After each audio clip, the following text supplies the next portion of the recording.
long no see. I know, right?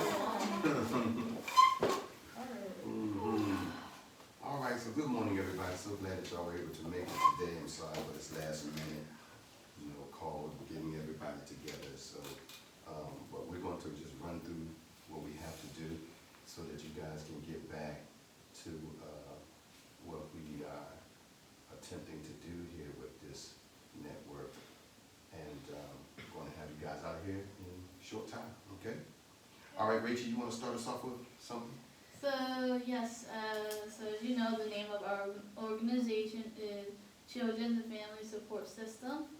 We are a nonprofit organization whose goals and intent is to tell you guys who we are.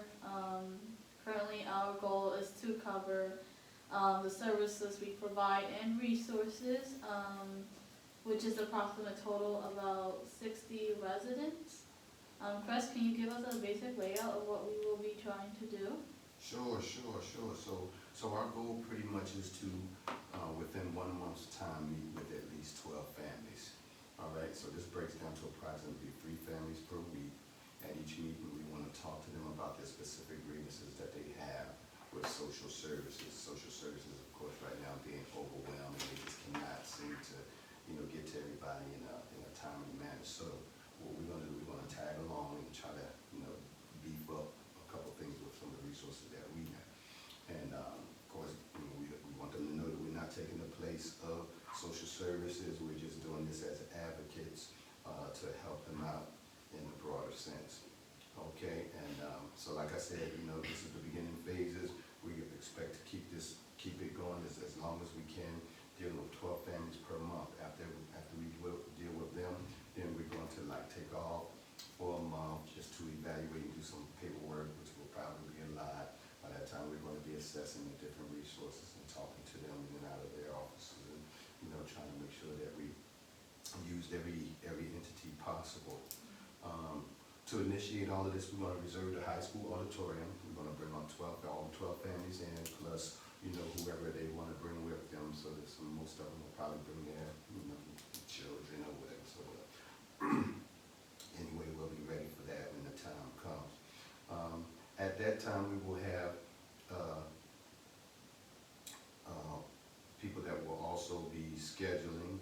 They will be scheduling families on that day. 3 people will be scheduling. That means 4 families per person. All right, and then we will have another 3 people that will be taking their issues and grievances.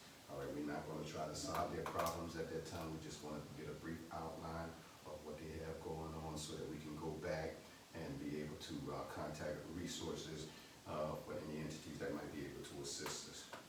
Okay, and so pretty much that's all I have. Awesome, Chris, thank you. So for that, sounds like a great plan. Kate, I understand you have a more detailed plan on how the organization is going to handle this once we start meeting with them in the next couple of weeks. Yes, I do. The work is to be divided evenly among departments. Each staff member is assigned to a certain subject matter or task matter. Each department has someone responsible for managing or supervising staff members and the execution of practices of said department. This person will be a supervisor but will also act as an ambassador for children and family support systems when met with exterior social services. There will be a manager for our departments related to financial aid services, mental health services, trauma-informed services, family support services, child welfare services, substance abuse services, and access to proper medical care. Here's a more clarified description. Within each of these departments, there will be a task manager, and then to start off, 3 to 4 social workers per department. In addition to this, we will provide and require monthly progress reports to be filled out and submitted to the head of each department, which will then be submitted to the head of the organization or head supervisor. We will also have weekly briefs in which staff can update each other on news in person and to share any personal frustrations or issues they experience in the field. This will help our staff to become more comfortable in asking for help with their work if they're overwhelmed. These briefs will also function as a meeting point in which all departments can express what they may need from each other within the next week, as the departments work to function as one whole organization. Reporting any inappropriate behavior within the workplace, as well as in the field, is highly encouraged among staff too. Lastly, I wanted to just share our mission statement with you all, which is protect our children today and our future always. Wow, Thanks, awesome, Thanks, awesome. Kate. Beautiful, beautiful. Any questions for Kate for anything that she has said, anybody? Man, that covers a lot. Okay, good, good. So moving right along, Corey, I imagine we will have some directives for our volunteers and stuff, just so that we can ensure a smooth transition. What do you have? Yes, as you know, Mr. Clemens, he started CFSS.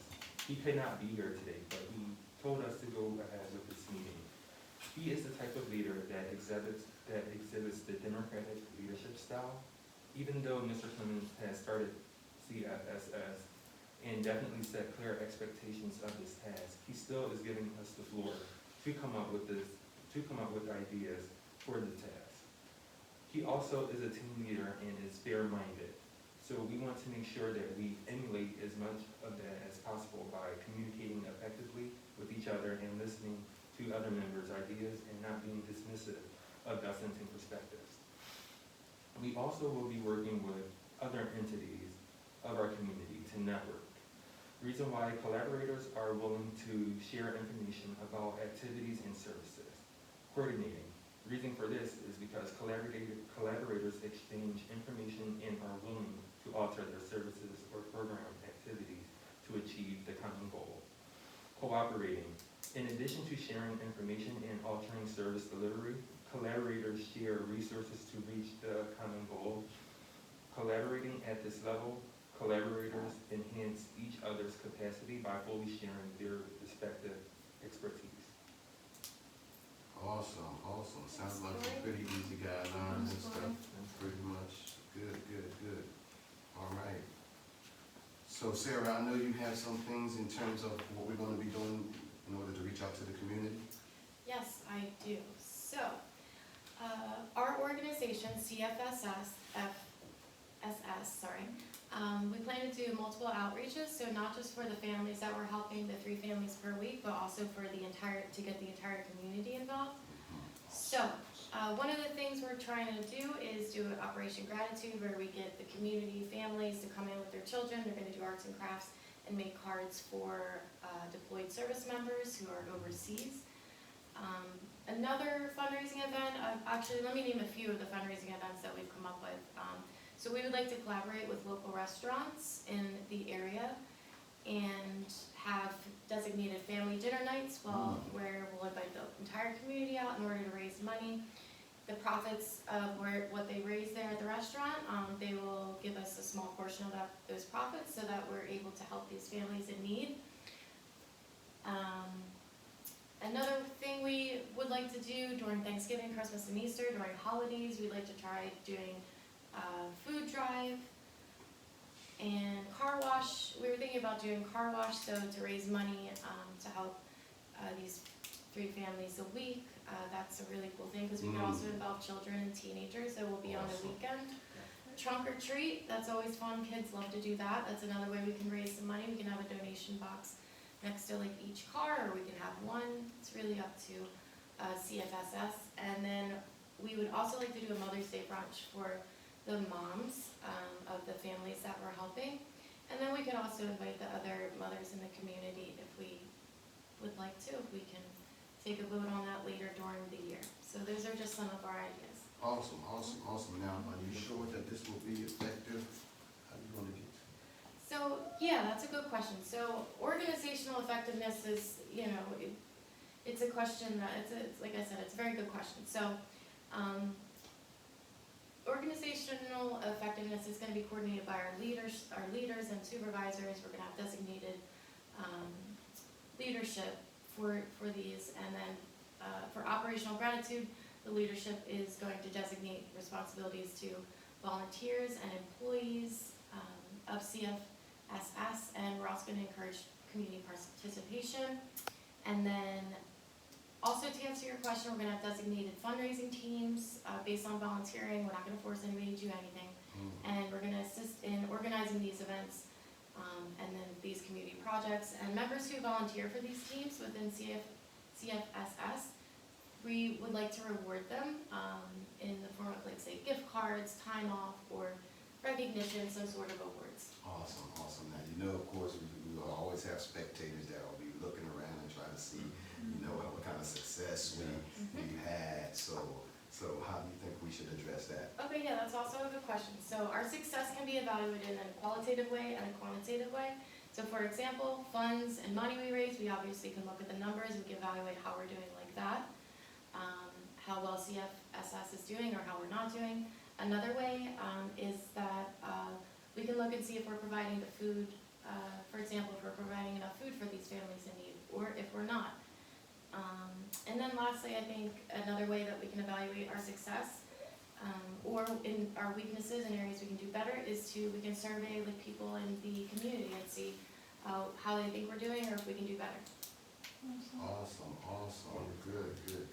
Okay, so we're just about done. I don't want to hold you guys much longer, but finally, I think Jenna has some ideas for some further evaluations that we can use, some other methods that we can use. Jenna, what do you have? Yes, so going off what Sarah said, there are specific models we could use, such as the after-action review model, using the military to review and debrief what happened and analyze what happened and what can be done better so we can provide more efficiently to these families in further projects or events. So that is one way we could do that. Awesome. Now, that is probably gonna take a little bit of extra work to do some of that. Do you wanna have our own manpower, or what do you suggest? So the model I chose to use for this is the self-report evaluation model. So it's a method that involves asking the participant about their feelings and attitudes surrounding what we've done as an organization, similar to what Sarah mentioned. And also we can do self-reports in a qualitative way with 5 questionnaires, interviews, and so self-reports can be a way of gaining more valuable information to make our organization more efficient and helpful to our community. Awesome. All right, well, seems like we got a plan. All right, and seems like that everything is going to be well received, I imagine. So from what everybody has said, we just hope that our volunteers that we employ will, have the same mind and same passion for what we are trying to do. So, all right, so we're going to let you guys go, but please feel free to brainstorm and email me with any more ideas or anything else that you think that we might need to cover today, and so that the next meeting we will definitely cover that, okay? Thank you. All right, thank y'all so much. Y'all take care and have a great Thanks, day.